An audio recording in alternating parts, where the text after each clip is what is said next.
안녕하세요. 매일매일 운동하기를 실천하고 있는 동탄 왕코입니다.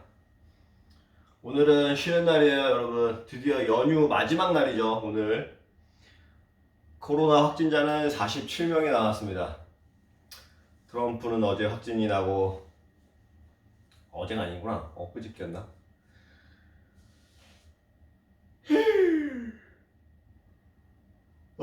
지금 10시 조금 넘었어요. 아침 10시. 오전에 팔굽혀펴기랑 복근 운동 하고요. 오후에는 턱걸이랑 스쿼트를 하도록 하겠습니다. 오늘은 구름이 좀 많이 꼈네요. 비는 안 올 것 같고 햇빛도 간간히 이렇게 햇빛이 있습니다. 일단은 운동하겠습니다.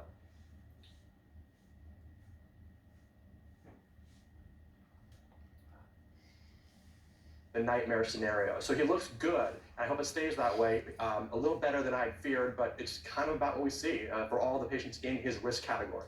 Dr. Nguyen, much of the confusion came directly from the president's own doctor in his briefing to the media this morning.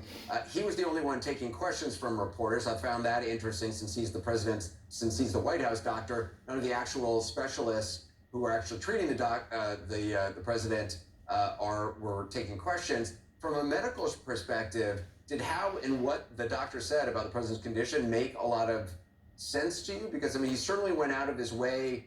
He misdirected on whether or not the president was ever on oxygen. He phrased it in every possible way to avoid saying that what we later learned is that the president did take supplemental oxygen at the White House. Yeah, there were several inconsistencies, Anderson, beginning with the fact that we never got vital signs. Vital signs are vital. I mean, first-year medical students know that you can't describe a patient's condition without describing the vital signs, including the oxygen saturation, needing oxygen or not. There was this talk about how he didn't have a fever, but not a mention of whether he was taking fever-reducing medications like ibuprofen or Tylenol. Then there was no description also of his chest x-ray. I mean, the president has a respiratory illness. It is inconceivable that he did not receive chest imaging of some kind, probably multiple chest x-rays, a chest CT. We didn't hear those results at all. And then there is this other question about timeline. I mean, we really need to be asking the question. I know that you have, but we need to be asking this because if the president really was getting daily negative tests or daily tests, and he was testing, let's say, negative on Tuesday, Wednesday, how did he suddenly have such a high viral load by Thursday that he has a fever, which is a later sign, and then by Friday is so ill that he's needing oxygen and experimental therapies? That doesn't make sense when you consider that the average time to having severe symptoms requiring ICU care is 10 to 12 days. Dr. Faust, do you agree with those questions? I mean, about the timeline? I mean, certainly we don't know when he had his last negative test. We don't know when he actually tested positive. The latest Jim Acosta had been told was that he got a test after he returned from Bedminster. I find that hard to believe, but that's what Jim Acosta is being told, and then a confirmatory test later that afternoon. I agree entirely with what Dr. Nguyen just said. And what she's really talking about there is a concept that we call risk stratification, which is really just a way of saying, what's the prognosis here? And we've learned so much in the past several months about that. We know that from certain laboratory blood tests, we can say what the risk is, what the x-rays look like. So we can actually say, is this mild or moderate or severe or critical? Yeah. The oxygen saturation, fever is mild.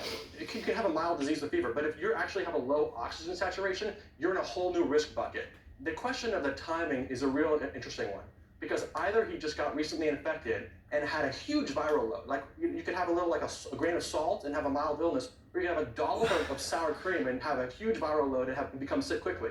That's very bad prognostically. Or alternatively, he's had the virus for much longer, and all of a sudden now the question is, whom did he expose, and are they going to be upset because they weren't told about the possible risks? Yeah, White House Press Secretary Kayleigh McEnany has just tweeted another memo from the president's physician, Dr. Sean Connolly. I just got it right here. It says, President Trump continues to do well, having made substantial progress since diagnosis. This evening, he completed his second dose of remdesivir without complication.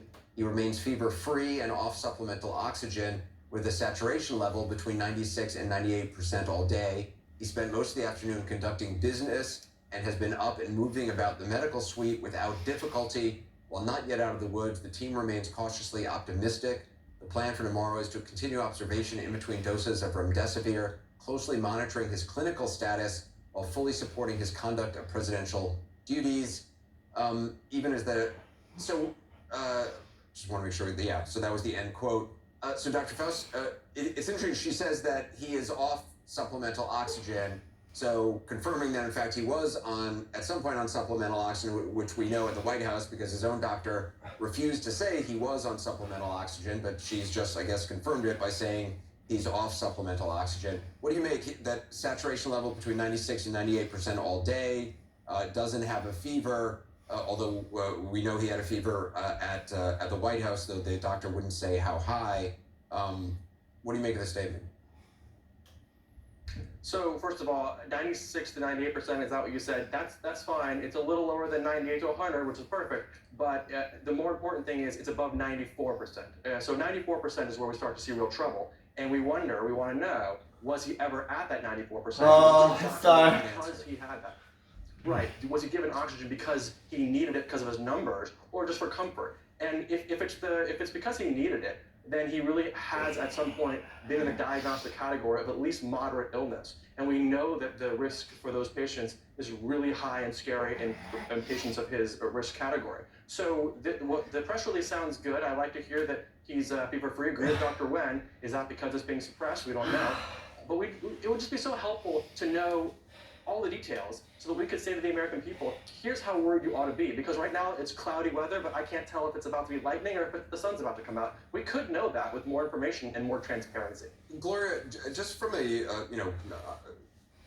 does it make any sense to you that the Dr. Connolly, would give evasive answers, which I understand him doing it, but he didn't do it very well because it was so obvious he was giving evasive answers and misdirecting on a number of topics.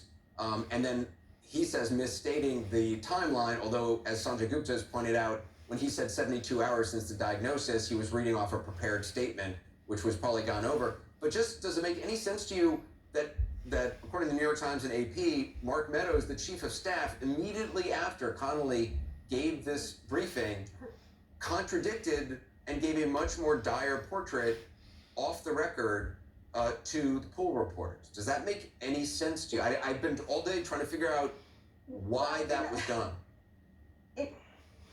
So in the context of the Trump White House, I think it makes sense only if we really understand who the patient is here.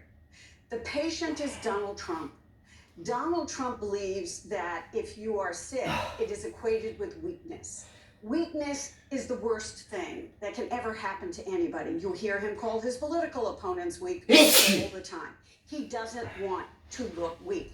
That's why he did the video this evening, because he wanted to show the American people, okay, I'm up and around. That's why he lied in the video and said, well, I really wanted to stay in the White House, when our reporting shows, of course, actually, he was very worried and wanted to go to Walter Reed. But he is the one telling the doctor what he can say and what he can't say. And Donald Trump doesn't want the American public to know that, yes, I was sick enough so that I had to be on oxygen, or my fever, we don't know what his fever was, that my fever might have spiked at one point. He doesn't want to look vulnerable at all. And so as a result, you have the doctor coming out with this ridiculous press conference in which he told us nothing. And then you have a side gaggle with reporters in which you get something a little more accurate, and they don't match. So it's either an attempt at a cover-up, or it's incompetence, or it's a combination of the two. Yeah, I think you misspoke, and I just want to clarify, because if you didn't, then it's different than what I'd heard. I thought he had, the reporting had been that he wanted to stay at the White House because he was concerned about the optics of going to the hospital. Yes, sorry. Right, because you said Yes, the sorry, reverse. did I misspeak? I'm sorry. He did want to 점심을 먹으러 나가야 되는데 He did not. 덥겠죠? He was worried. Yeah. 낮에는 반팔을 입어야겠죠? He was the one who made the decision to go to the hospital, that he could have stayed there. Again, there's just so much confusion over what is real and what Sorry, is not. I was confused. No, you're 100% right. No, but 학교도 돌려야 the 되고 press conference today, which is supposed to inform 자동차 에어컨 필터도 갈아야 되고 and then to have the chief of staff come out with this, and then later give a much happier 저기 statement. 식탁도 Anyway, 치워야 Kevin Kennedy 되고 has given out this statement. Dr. Faust, appreciate it. Dr. Wen, Gloria Borgia, thank 여기도 you. 쓰레기 몇 We're 개 gonna stay with 있고 you more in this new medical update on the president with our 이렇게 많이 break. And later next, how much 쉬는 날 할 게 많아요. projection? We're talking about COVID-19 for the American people. A new projection from the University of Washington. The numbers are troubling to say the very least. They come with a way to keep the death toll down. Tech for freedom. Do you feel that you owe your current mental health To this technology. Tech for power. my house, my rules with social media? Tech for connection. When you buy food in the game, you're actually buying somebody in a refugee camp food. This is tech for good. Join me for stories of incredible people and the amazing technologies helping them achieve the impossible. You can't waste any opportunities. Tech for good. Today on CNN in association with Samsung.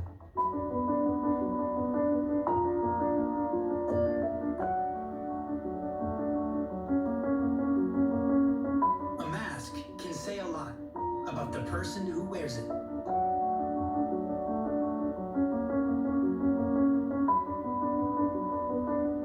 But even more about the person who doesn't.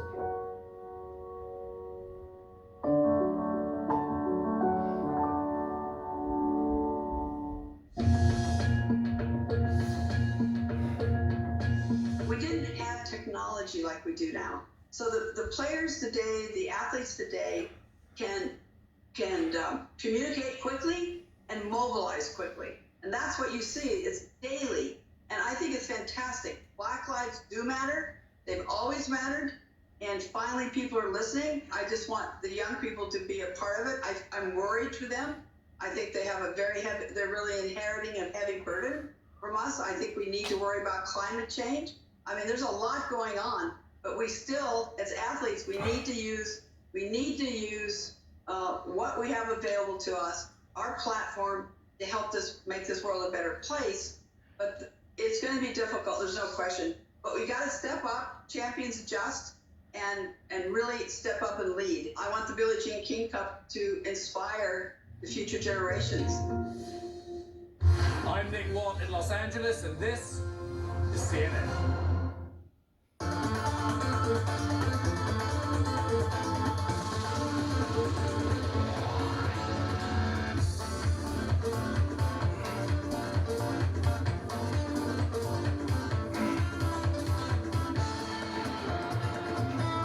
아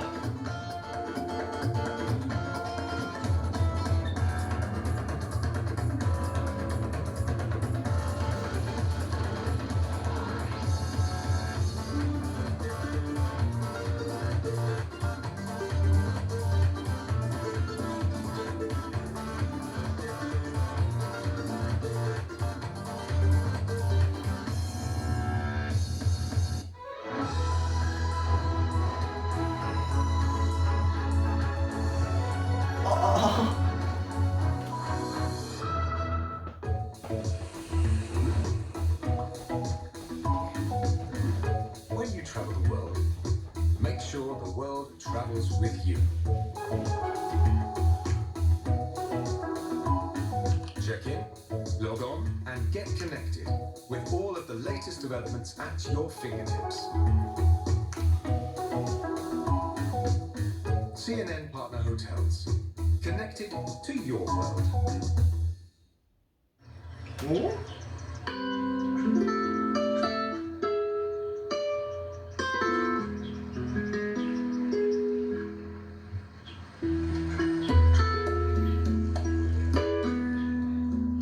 발바닥에 이상한 게 났습니다. 뭐지?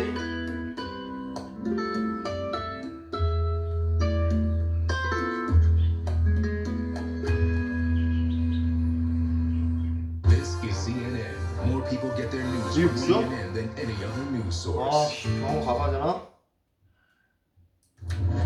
Before the break, we got a late update. It was released from Kayleigh McEnany, the assistant to the president of the White House press secretary. it's from the president's physician, Dr. Sean Connolly. 이게 In 뭐지? a statement, it said that the president has made, quote, substantial progress since diagnosis. Dr. Connolly goes on to say the president is fever-free, off supplemental oxygen, has completed his second dose of the antiviral drug remdesivir. The doctor says the medical team remains, quote, cautiously optimistic. Doctors Jeremy Faust and Lena Wen and CNN's Gloria. 월요일날 피부과 한번 가봐야겠습니다. Dr. Faust, the 뭐지, idea 이게? that he's just completed his second dose of, or second 발바닥에 막 수포 같은 게 yeah, second dose of 수포라고 remdesivir. What exactly does that 오돌오돌하던 게 mean? How 나왔습니다. does one take 이쪽 발만 remdesivir? 그러네? Remdesivir is given through an intravenous line. 뭐지? So it's through an IV that is given to the veins. And right now, we're being told it will take a 5-day course. There were some studies that looked at 10-day courses. Somehow 10 was like worse Doctor, than let me just interrupt you. Your mic fell off, so I'm going to let you get that back on. And, 8개 20개 하고요. Dr. Wen, what do you make of the statement from 오늘 Dr. 운동화 여기까지 좀 하겠습니다. Yeah, so I mean, there are some reassuring components of it. It's good that he remains fever-free, although we still don't know whether he took Tylenol ibuprofen, and that's the reason why he doesn't have a temperature. The oxygen saturation is within fairly normal limits, and he's not requiring oxygen, which is good. Right, they're saying the saturation level is confusing. between 96 and 98% all day. That's right, which is good. But I don't really understand what it means that he has made substantial progress. Well, actually, Progress indicates that there was a change in his condition. yeah, let me just, I just got some new information. I'm sorry to interrupt you, Dr. Wen. The president's chief of staff, Mark Meadows, is doing an interview right now on another network and said about the president yesterday, and I quote, he had a fever and his blood oxygen level had dropped rapidly. So again, I don't have a detail of what the actual number was, but so he had a fever yesterday and his and we know that